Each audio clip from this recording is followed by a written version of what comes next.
Hello everyone, welcome back to my channel. My name is Marcella. I am a mindset and e-commerce business coach.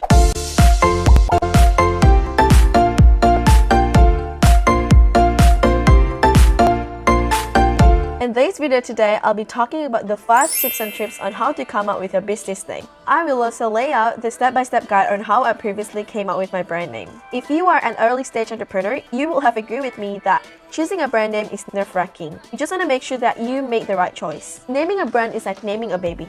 There's a lot of considerations and thoughts in it, especially that every word out there has an emotion attached to it, be it positive or negative, and you just want to make sure that you are naming it right. A brand name will affect so much of how people will perceive your brand. The first tip is to have a brand name that is easy to remember. You want people to be able to talk about your brand to others, but if they cannot even remember your name, how can they talk about you to others? Human brain is notoriously bad at remembering names. So the best way is to make it short, make it unique, and use familiar words and sound. Which brings us to the second tip.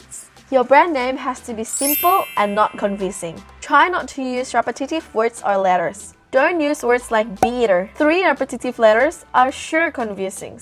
Some people might even get confused on how to pronounce it. Is it beater or is it beater? You know what I mean.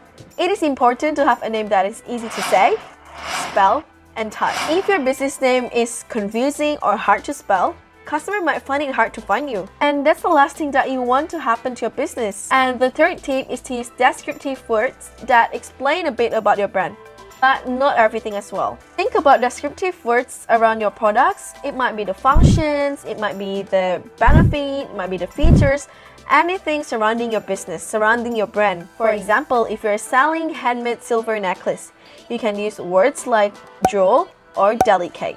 And the fourth tip, it must be future-proof. This is why I said earlier that your brand name should not explain everything about your product. If later in the future you are to expand your business and sell more products to it, you don't want your name to hold you back from it. Let's use the same example as before. You are selling a handmade silver necklace, but you have a plan that in the future you want to expand your business. You might be selling gold necklace, gold bracelet, or even 3D printed accessories, and so much more. If that is the case, you don't want to use a name like Silver Necklace by Sam. So you are only able to sell silver necklace, you won't be able to sell like bracelet, accessories, and you cannot use other materials apart from silver. So basically, you don't want your name to box you.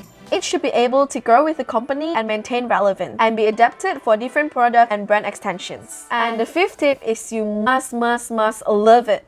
Period. So now that you know the criteria of a good brand name, I will walk you through on how to come up with your brand name. It is time for you to brainstorm it, and it is super important for you to let yourself be extra creative for it. This time, don't limit yourself. How I do it for myself is that I will first write down all the names and words that come up to my head when I think about my product or brand. And also, I'll think about how I want my customer to perceive my brand, because every words out there have different emotions. It's like the word hot and the word smart is very different. Or I will use words to describe what will they feel after they use my product. So really think of about the story, the brand, the product, and how you want your customer to perceive it.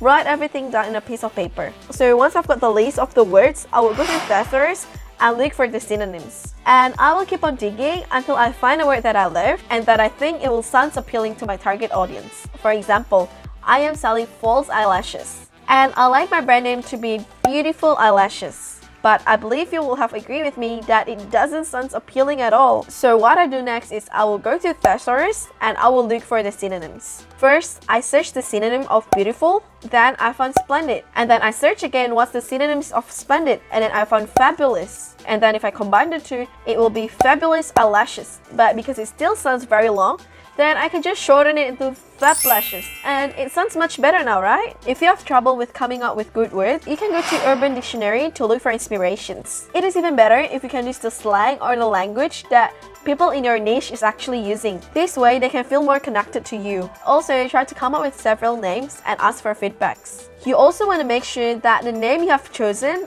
is not currently used by any other brand. And after so, you want to make sure that the domain of the brand name is still available. Domain is the URL to your website.